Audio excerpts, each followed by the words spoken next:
Over here at Consumer Protection, we like to make sure that we provide helpful tips. It's not all about scams and the negative things and the Debbie Downer kind of stuff, but you know, now's the time. Literally, we just got out of school in June or late May, and now we're thinking about, only because the stores are beginning to stock all of the back-to-school items, but now's the time to, you know, sharpen your pencil and find some of those back-to-school shopping success stories that are awaiting you. Couple of helpful tips. When you see different ads in the flyers or online ads, print them out and have them with you when you go down to the store to buy your items. That gives you an opportunity to make sure that you're buying the correct model and style of a particular sale item. It also allows you to comparison shop without having to drive all over the place, but rather you're looking at what you think, based on your research, is the lowest priced object, and you may find out the store you're in will match any of these prices. So again, you've got that for your comparison shopping.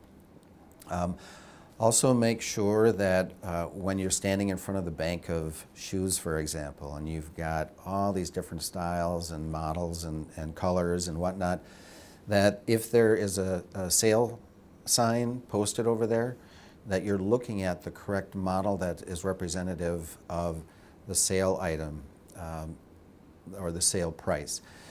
Because what we found in our annual inspections of our scales throughout the state of Wisconsin, any of the errors tend to be on sale items. So, you know, naturally, scanners have to be programmed in to be able to spot and see whatever whatever the code bar is. But if they're not programmed in properly, there could be an error there. So if you're looking at that and you see a discrepancy when you're checking out, make sure to bring it up right away. Talk to the cashier that, wait a minute, I think there may be an error on this one. And that's one way to catch it. Also remember that Wisconsin law requires a retailer to refund any overages. So it's a good idea to keep your receipt in hand and to be checking it before you leave the store. You'd hate to get home and find that there is a mistake and then you got to get in the car, go all the way back to the store.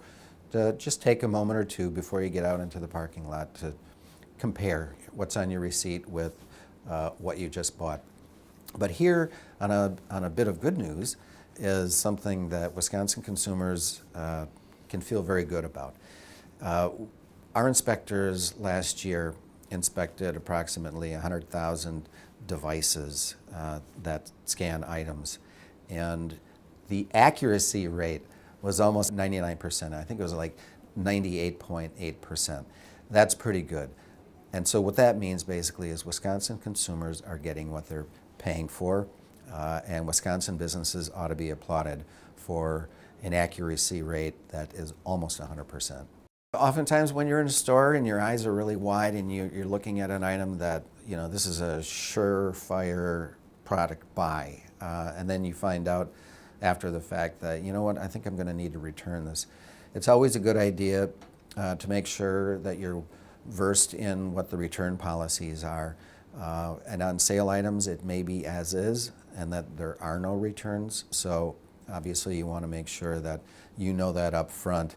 So if you do in fact make a purchase of an item that's on sale, that you're in it for the long haul. Many times stores will have their refund policies posted prominently over by the customer service desk. And again, you know, just take a moment to read through that. Obviously, keep your receipts, because that is a surefire way of being able to prove that you made a purchase of this item on this particular day at this particular store. There may be stores that will accept returns or refunds on an item that you don't have your receipt, but know that up front before, so that you don't end up having an item or a product that you really don't want and you can't return it.